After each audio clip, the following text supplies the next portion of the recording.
Hello, and welcome to the Road to Autonomy Podcast. I am your host, Grayson Brulte. The Road to Autonomy Podcast is brought to you in part by Florida Internet and Television. It's time to cut the tax on tech.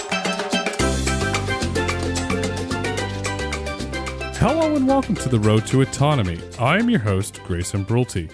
On today's episode, we're absolutely honored to have Çetin Meriçli, co-founder and CEO of Locomation. Welcome to the podcast, Çetin. Thank you so much, Grayson. I'm delighted to be here.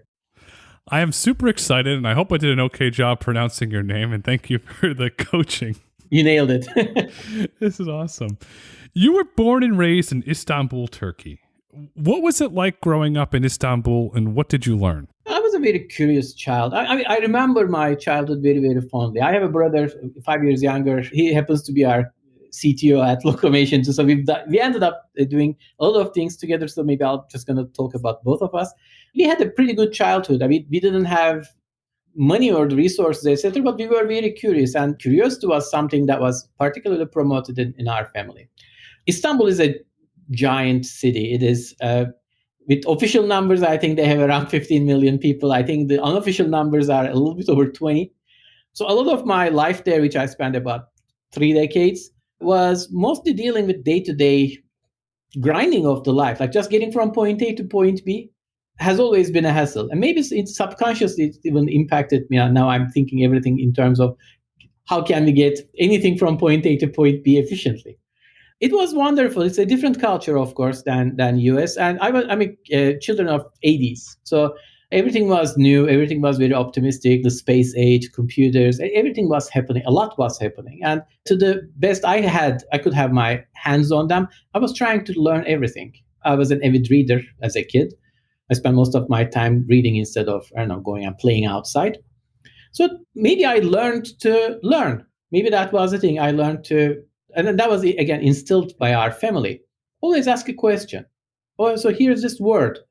Why do we call that word that word? Like, what is the root of that word? Or what is that expression? How does this thing work? If you change one little thing about it, what's the impact of it? So that was in our DNA almost. And I think to this date, I owe a lot of my progress. I'm not going to call it success or achievements because it's a work in progress, literally. I owe that to this ability of staying neutral and just asking all the hard questions without being afraid of hearing the answers. So curiosity is running in your DNA. You have a love of books. You're not afraid to ask the hard questions to learn. What sparked the curiosity in books? Was it your mother or your father? And was there a particular book that changed the trajectory of your life that made you interested in robotics and technology? Or was it being a child of the 80s that I am as well? Was it a show? Very good question. So I think the most influential figure early on was my father. He was a technical guy and he was into technical things. So that was his curiosity too. And we were learning as an appendage to his curiosity too, because he would learn things and tell us, and he would ask us about things that would force us to go and learn. I developed an interest in computers very early on. I don't even remember what was the clicking point there, but I was, maybe 7, 8 years old. And then the next couple of years, I was just dying to have a computer. And then we had my uncle gifted us a very small home computer. And then I started learning computer programming. Very quickly, I ran out of the ideas of just getting the computer doing what I wanted to do. And then I started exploring the idea of what if the computer can make the decisions? Like, what if it can surprise me? Now, going back, apparently I was experimenting with some concepts in AI, but of course I didn't know what AI was, or I didn't have the formal training or the knowledge to do so.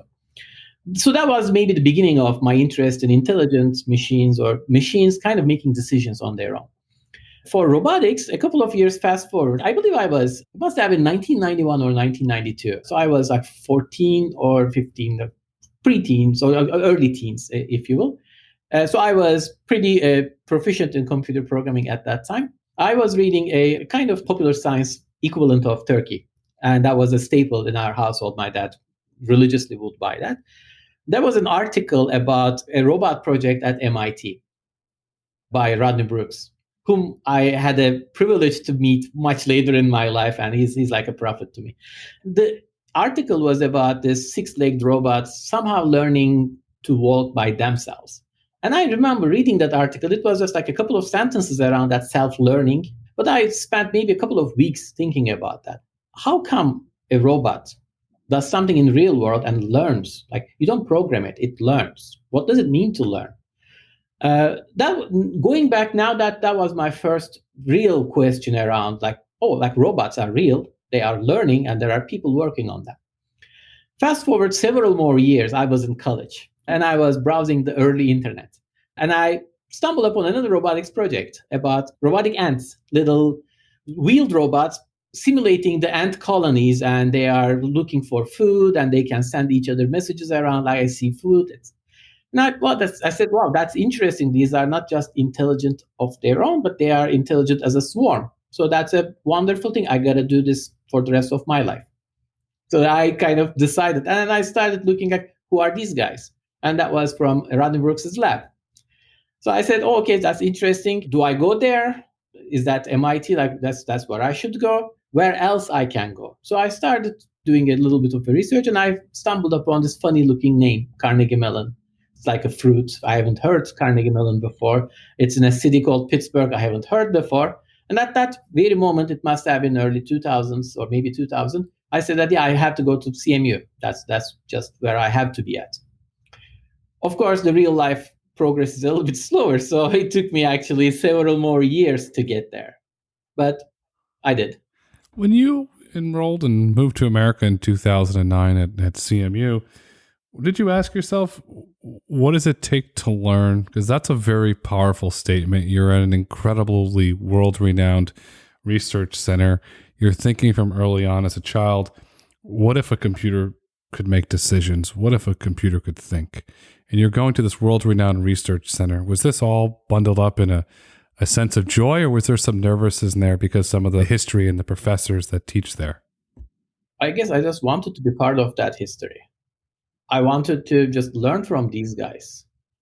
It is the equivalent of Top Gun for us. I think for our generation, that's an interesting symbol. So CMU was the equivalent of Top Gun for me. I wanted to come here and I wanted to learn from Red Whitakers, Al Kelly's, Tony Stans of the world. And I still feel like that's the most fortunate. I am a very fortunate, very privileged person to got that chance. Yeah, so I came prepared. I came to drink from the fire hose of experience. That was the whole point. Saying coming prepared, I think it's an understatement. You came beyond prepared because you have, in my opinion, what is one of the keys to success, especially in technology, is curiosity. And I share a love of books with you, and you wanted to learn, and you had this curiosity. And then while you're there as a senior robotics engineer at the National Robotics Engineering Center at Carnegie Mellon, you co-authored the Slip-Aware Model Predictive Optimal Control for Path Following paper, which was published by IEEE. And in that paper, you and your co-author stated the following: our framework, the Receding Horizon Model Predictive Path Follower, specifically addresses the problem of path following in challenging environments where the wheel slip substantially affects the vehicle mobility. Was this technical paper the founding of Locomation? Some of the fundamental thinkings behind this paper still lives in Locomation in some fashion, let me put it that way. But it was not just this one paper. But this paper is a nice snapshot or like a sneak peek into what we've been working on those days and what we've been thinking about. It was all about, this was mostly around like off-road, sometimes even defense and military concepts. One thing you really want to know is what are the characteristics of a given vehicle? And what are the characteristics of that given vehicle on that given particular part of terrain? How they interact, and when you issue a command to the vehicle, what the vehicle actually ends up doing. And if you can learn about that, you can actually issue the right commands to the vehicle so that the vehicle does the exact things that you want it to do. We were spending a lot of time around that concept. How do we characterize vehicle properties properly so that we can do very efficient motion planning around it? And of course, the entire autonomy approach we are taking at Locomation is heavily influenced by that. By the way, the lead author on that paper is one of my co-founders, Venkat. And the last author, who is like the big guru on that paper, is Al Kelly, who is our chief scientist, again, one of my co-founders. So the same team, the same spirit, the same approach still lives. It is, in general, it is understated in today's take on autonomous vehicle development that the proper characterization of the base vehicle or what you are trying to control. And that's extra important in trucking because in trucking, the vehicle, the actual vehicle, is different every day. And it's different even different times of the day because every day you are pulling a different trailer, maybe configured slightly differently, loaded differently, brakes are different, tires are different. You have to have a capability to actually understand what you are controlling in order to control it safely and optimally. So I thought like a mouthful. The short story is yes, but not alone. This is just maybe one of the 100 papers or 100 different things that we've done together before. When you look at challenging environments, and you mentioned off-road, but if challenging environments on the nation's highways, you have oil slicks that happen. You have in certain environments where it doesn't generally rain out in California, then it rains and all the oil comes out of the road. Or in the Northeast, you have the black ice, or you could have flooding, which some people know is hydroplaning. Is that something that when you were working on this paper and thinking through the founding of Locomation with your co-founders, that you're looking at all these quote unquote common situations that your trucks could be operating in, and how do you prepare for that adverse effects? That is one element, even though just like everybody else, we don't think we will be deploying in the middle of oil fields or in the middle of blizzards, etc., as the first cut.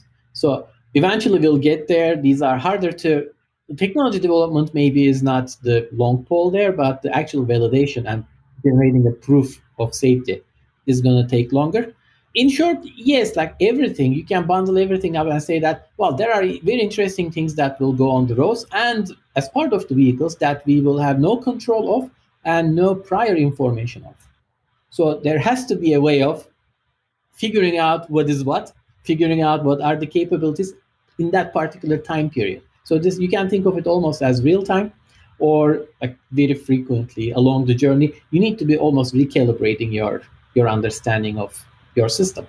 Is your system recalibrating in real time as it rolls down the highway? If it out of nowhere, say a thunderstorm appears, or if you're operating in South Dakota or North Dakota, for example, in the summer and you get a freak hailstorm?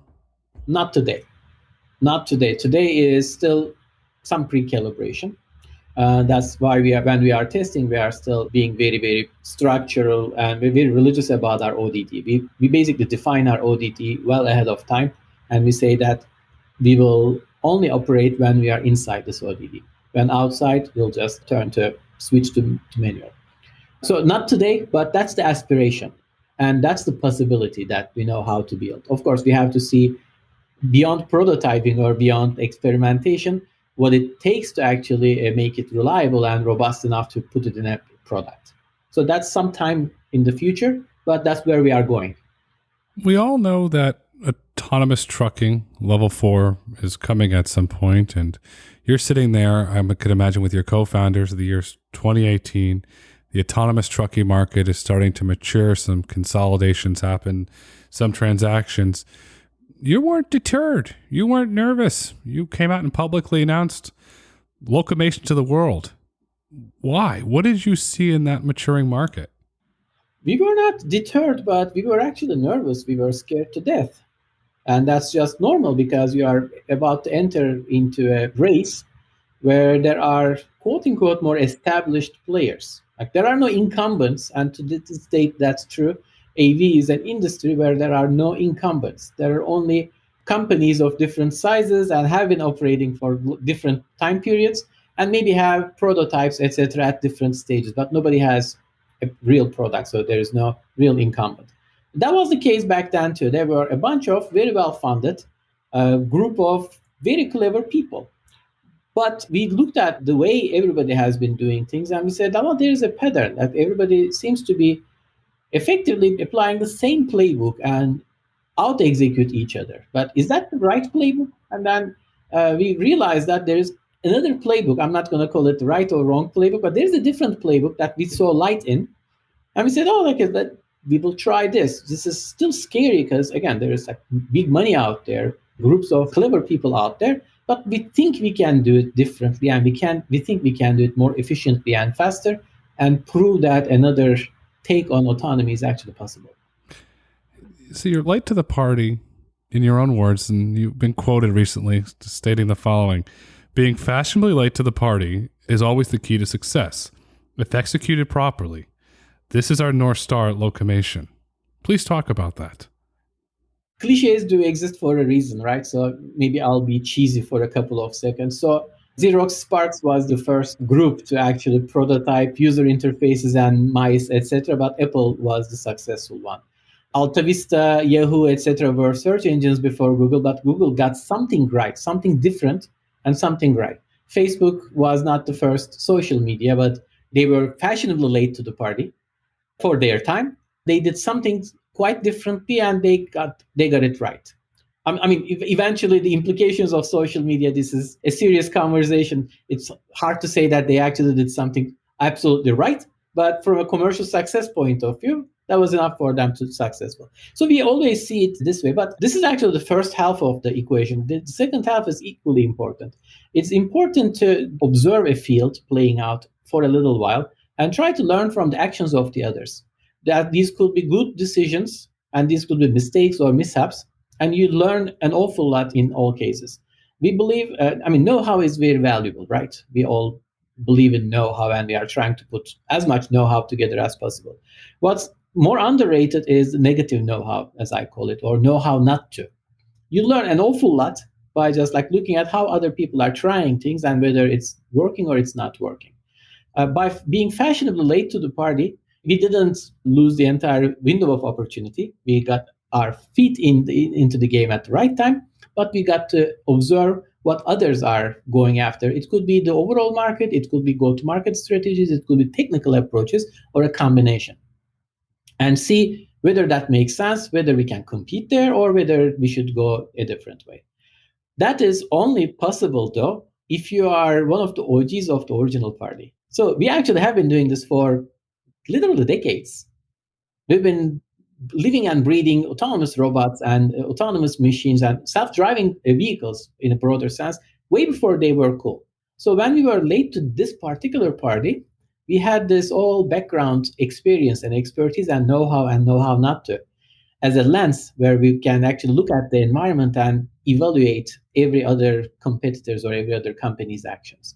That was our running hypothesis, that we can do it better or we can do it right this way. So far, it's going good. We still have to see how it's going to play out in the end, but so far, so good. To me, you clearly saw a market strategy in looking at famous entrepreneurs, and you put the Steve Jobs playbook where, okay, we're not going to put 3G, we're going to put Edge because it's not ready. Let's see what Samsung does. And Apple now, with Tim Cook now at the helm, they've done the same thing. Samsung puts a new feature in, Apple watches it. Okay, then 6 months to a year later, it shows up on the iPhone, and Apple does a better job of commercializing it. It seems to me that you're gathering market intelligence to see what's resonating. And then when you can determine the thing what's resonating, you're coming with a superior product. And we'll get into this later, but Apple comes with a superior product, in my opinion. It's also a highly profitable product with big margins. We saw what they did last quarter. So is that you're letting them do the market research, then you're going to say, okay, we're going to come with a superior product with better margins?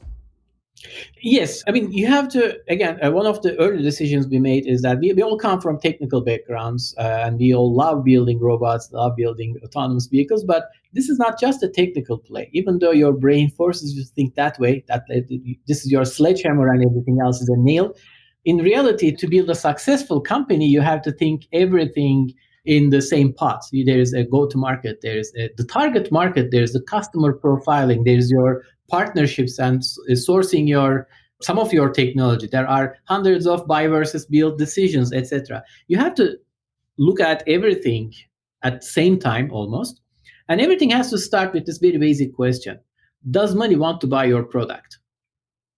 Because you can build a lot of things. A lot of problems are interesting problems from an engineering or science point of view, but not all problems are worth solving in a commercial setup. There are different venues, different ways, academia or research labs, etc., to curb those enthusiasms. So we actually started, and we are huge believers in back propagation, by the way. We always define our end game or the next near-term milestone, and we backpropagate from there. So we looked at the market with that lens. We learned an awful lot about trucking, transportation, all the way from first principles of what freight moves from where to where and why, and down to nuts and bolts of, okay, so what are the dispatchers doing today? What are the drivers are doing today? What are the hurdles of day-to-day lives? And try to understand if and where and when an autonomous driving technology can fit in. What is the quickest way that we can build something that is of value to the customers? We could have gone after everything, and everybody has a definition of MVP, right? An MVP has to be minimal, it has to be viable, and it has to be a product.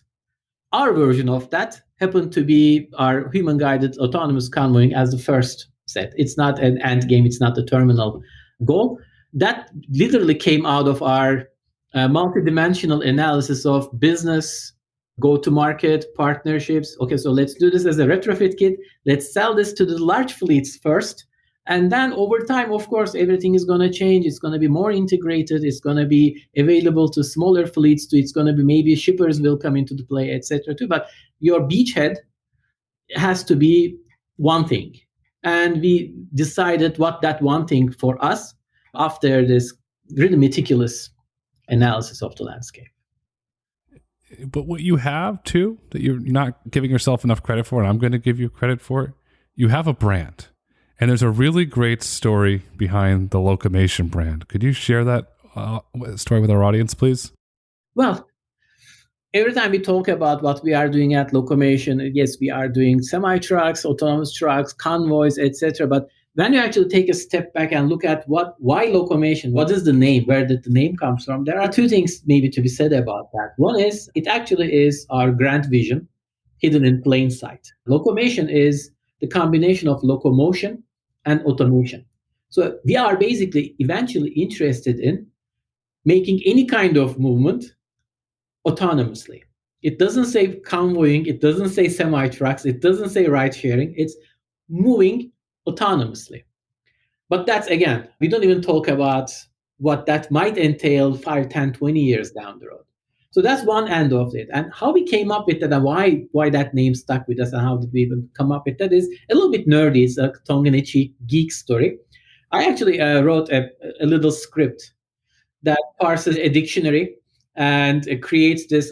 I think we had like 300 and some variants of different names. And of course, the dictionary was not Merriam-Webster dictionary. It was a dictionary of kind of relevant words like robot, automation, locomotion, this perception, cognition, brains, whatever. And we chopped them, mashed them up. And one day with the early team, we actually sat down around the table and looked over this like hundreds of alternatives. Whoever picked that ended up not joining us in Locomation in the end. Someone said that, yeah, Locomation looks good. And very quickly, we all realized how beautiful Locomation was. And I said, yeah, that makes sense. That's it. End of the story. You have a beautiful brand that's a scalable brand that you can go to different sectors of the market. So I got to give you a lot of credit for the foresight in that. And you also got a great partnership right out of the gate. You have a partnership with Wilson Logistics for your autonomous relay convoy technology. Could you talk about that partnership with Wilson? I saw that. I'm like, okay, wow, these guys have come out of stealth. They've got an incredible brand. Oh, no, by the way, they have a path to commercialization and profitability through a relationship with Wilson. You talk about that? Yeah. So Wilson Logistics is the ideal launch partner of any forward-looking technology like ours. And it's particularly important because we are interested in how can we find a way of starting to deploy this as quickly as possible. And we acknowledge that we don't know what we don't know. So there is a lot of process engineering to be figured out around the core technology nugget. One time, you probably know Phil Cookman. I love Phil a lot. He gave me an analog of what we are trying to do. He said that, well, you are building this next generation elevator, but you still have to devise the process engineering. How are you going to upgrade the elevators of a very busy skyscraper? Because everybody's using the elevators all the time. Everybody wants the new elevators, but you have to understand the people around it, the processes around it, the incumbent workflows around it. So you need a partner. You need a deep industry partner to collectively figure out. And in the meantime, for you to look into adding value to their operations and adding value to their growth, giving them the weapon and the fuel to growth. And Wilson Logistics as a company, Daryl Wilson as an individual, they are the perfect launch partner for that. We hit it off very quickly once we met, and we turned this into a notional partnership very early on. We kept doing some analysis, and at some point it was inevitable that we had to do it together. So we did. How did you first meet Wilson, and when did you get to the point where you discussed the partnership? The real version of the story it has to be told off the record because it involves some other names that we don't want to pronounce here. But I met Daryl's son, Cameron, at a conference. And then we very quickly followed on. We got together, the two teams got together.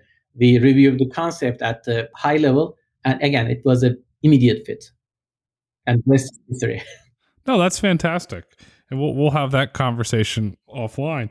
So you're equipping these trucks with autonomous relay convoy technology. For our listeners, could you describe that technology and what the benefits are of that technology for a customer such as Wilson?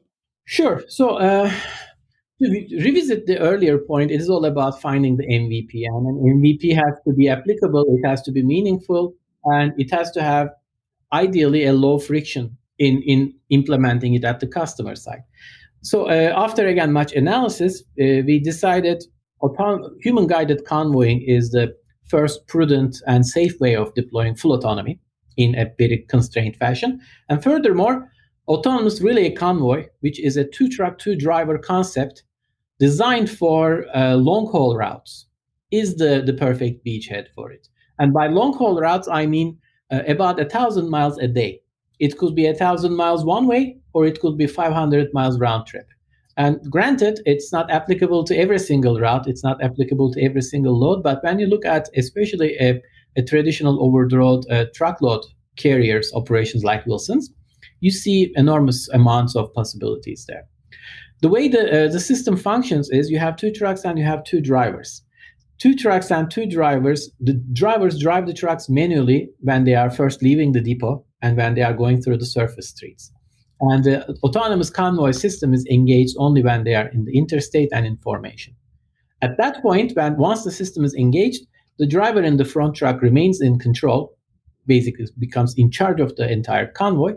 And the second truck, the follower truck, turns into a level 4 system that's only qualified to follow another leader right in front of it. It makes its decisions autonomously, it follows the leader autonomously, but only for that very limited operational domain. And at that point, the second driver is no longer needed in the driver's seat because the system, being an autonomous system, will be able to handle anything that can happen in its universe. And that's a big asterisk there, autonomously. So at that point, the second driver goes off duty and goes into the sleeper berth.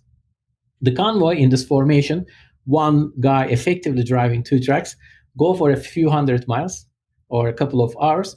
And at predetermined locations, the two trucks effectively swap places so that two drivers can actually take turns, being in the lead position and being in the rest position. The advantage is you can deliver twice as much cargo to twice as far and twice as fast with the same set of drivers and same set of trucks. So it's incredible improvement over the asset utilization. Incredible new line of service. It's a premium service. You can basically ship something at bulk with significantly lower costs faster. That's why this is very important for Wilson Logistics. And that's in general, it's very important for the shippers Wilson Logistics work with and in the broader industry. Does this technology increase fuel efficiency at all? It does. I thank you so much for bringing that up. So two trucks follow each other very closely. The exact distance is a function of a multitude of factors, but they follow each other closely enough, let's put it that way, so that the convoy as a whole benefits from the reduced air drag.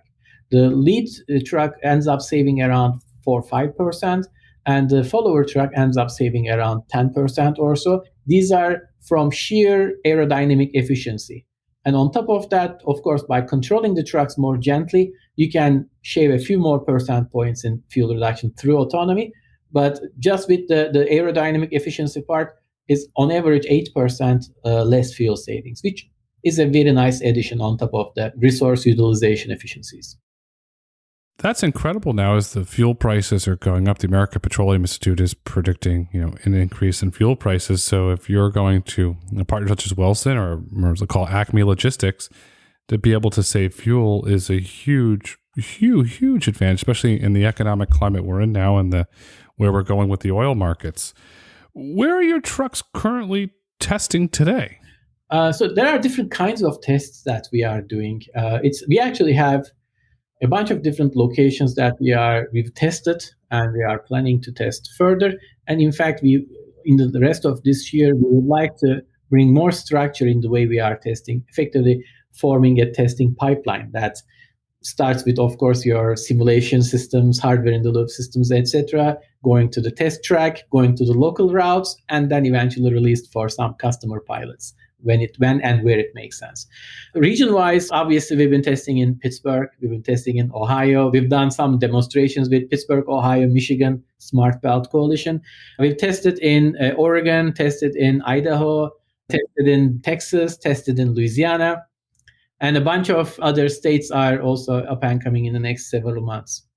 So what are you learning from testing in different environments where Louisiana could be hot and muggy versus testing in Ohio, you can have colder weather? Are you learning different things in all these testing environments? Is that part of your path to commercializing your product? That's why I said there are not all tests are created equal. There are tests we are doing and we will be doing for basic environmental sampling, as you said. Well, are the bugs bigger in Georgia than Oregon? Does it change with the season, etc.? Or cold weather? Does it, when you run for a couple of weeks, does it impact your calibration? And it will, but to what extent? Or sheer road topology, I-84, for instance, when we did a pilot with Wilson, I-84 is, I think, demonstrably the most challenging highway segment, with steep grades, tight curves, at times quite interesting side wind profiles, etc. And because of the partial forest on one side of the route for a while, at different times of the day, you get very different shadow profiles on the roads that are probably much harder to get in I-10.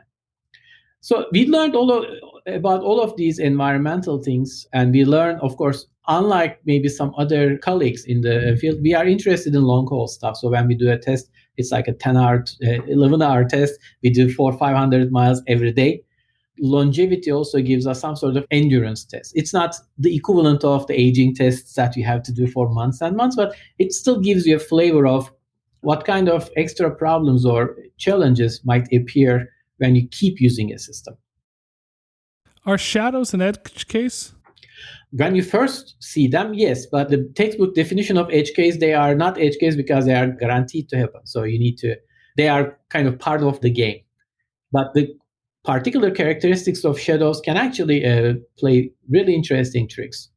What kind of tricks can the shadows play? Especially when they very interestingly overlap with otherwise very poorly maintained lane markings with a lot of star like snakes around them. There are a few cases that we've identified and then actually mitigated in our system. That's quite interesting that you couldn't have imagined. Like, it's very difficult to sit down and create a simulation scenario to create that exact edge case. So Locomation's testing in several states around the United States. Now you're getting ready to eventually go to commercialization. When are you expecting to commercialize your product? Our timeline, that's what we are working with Wilson, is we really would like to start shipping the first commercial units in the second half of 2022.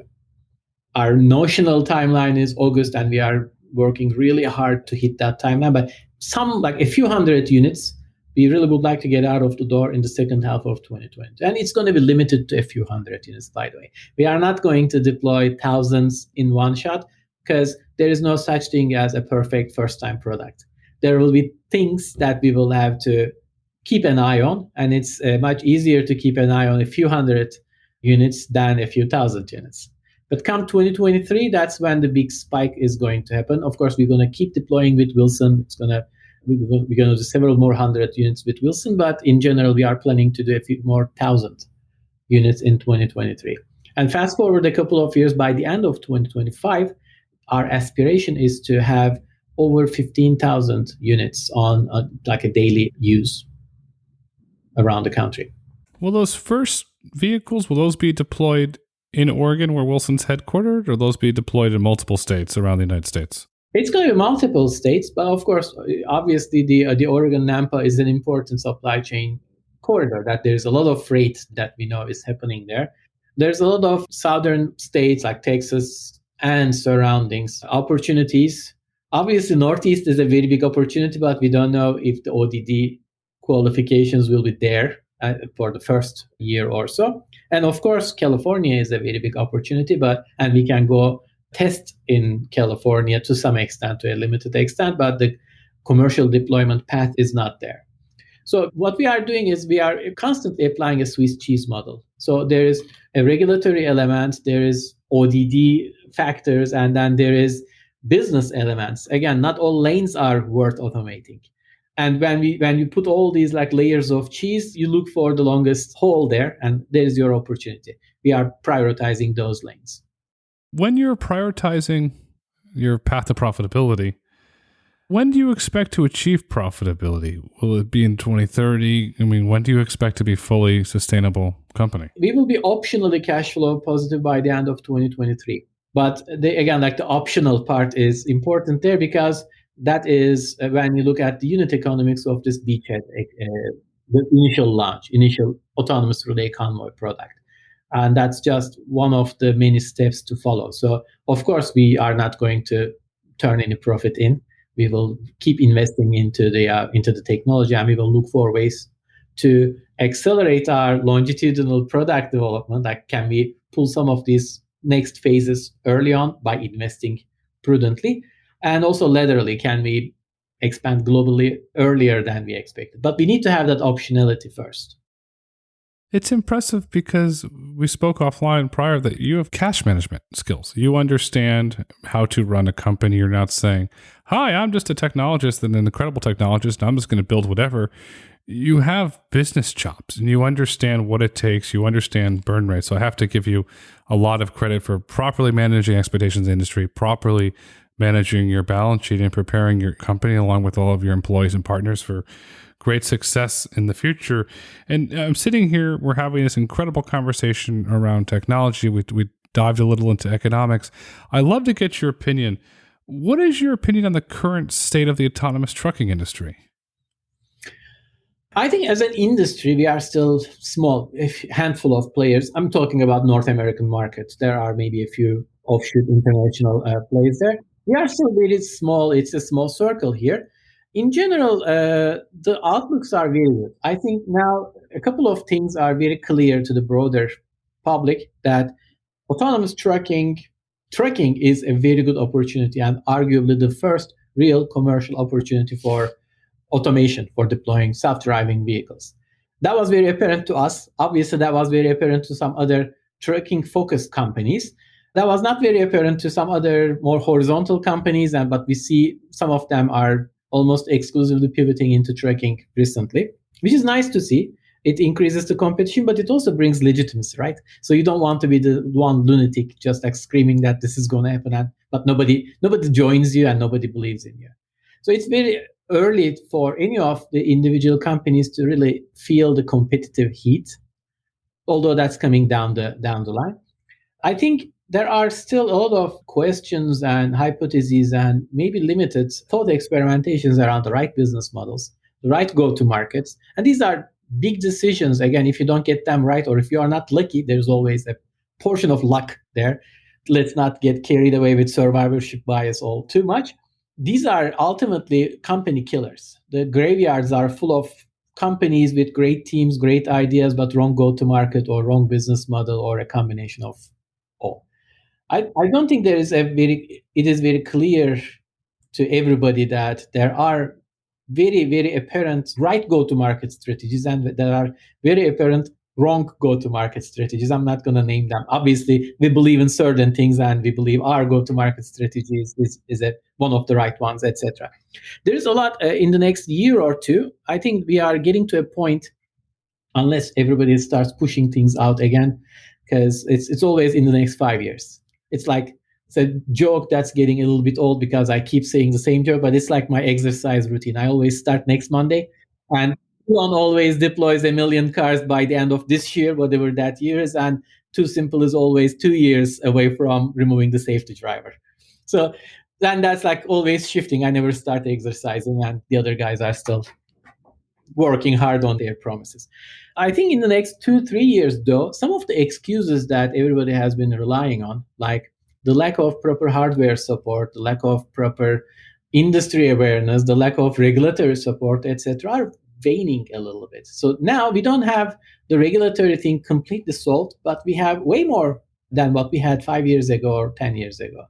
Hardware-wise, yeah, you cannot go and buy a truly level 4 qualified, fully integrated platform, but bits and pieces are there, and more will be there in the next year or two.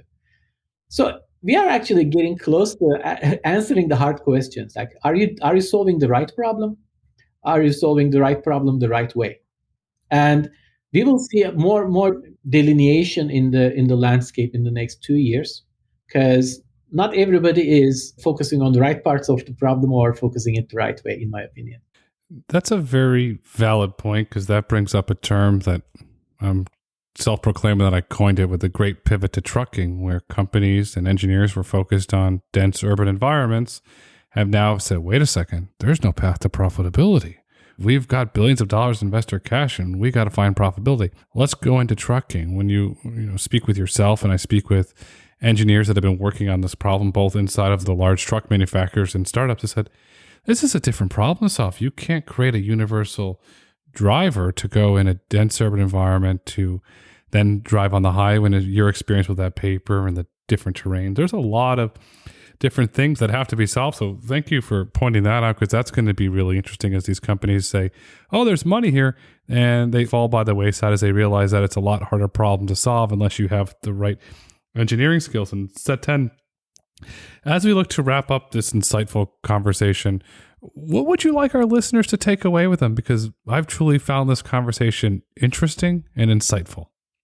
Thank you. I mean, I've had great times. Again, thanks for the opportunity, and thanks for the wonderful conversation. It's always very delightful and very insightful to converse with you. It's difficult to name just one takeaway lesson, but I think let's repeat what we said in the beginning. At this point, it's not an if question. Autonomy is coming. It's also very apparent that autonomy is coming to trucks first. These are not the ifs. The remaining important questions and potential company killers, again, are how, when, and where. And the combination of these three questions, what are you doing for each of them, and how are you handling this very complicated decision surface, is going to determine the individual fates of the companies and to some extent the broader direction and the broader timeline of the industry. So in the next year or two, I would encourage everybody to think about these things very, very hard and not be afraid of, maybe to quote my late father, don't be afraid to ask hard questions. We are getting to a point where we cannot dodge certain things anymore. We have to ask the hard questions, and we have to embrace for some hard answers. And I would add to that, as you've stated many times on this podcast, always be curious. And as we heard here on the Road to Autonomy today, the future is bright, the future is autonomous, and the future of autonomy is trucking. So Çetin, thank you so much for coming on today. My absolute pleasure, Grayson. Thank you. Thank you for listening to the Road to Autonomy podcast. If you've enjoyed listening, please rate, review, and subscribe on your favorite podcast platform. Want to get in touch? Follow us on Twitter at Road to Autonomy, or email podcast@brulteco.com. The Road to Autonomy is produced by Brulte & Company. The views and opinions expressed on the Road to Autonomy podcast do not necessarily reflect the views and opinions of Brulte & Company. The content discussed on this podcast is for informational purposes only and should not be taken as legal, tax, investment, or business advice.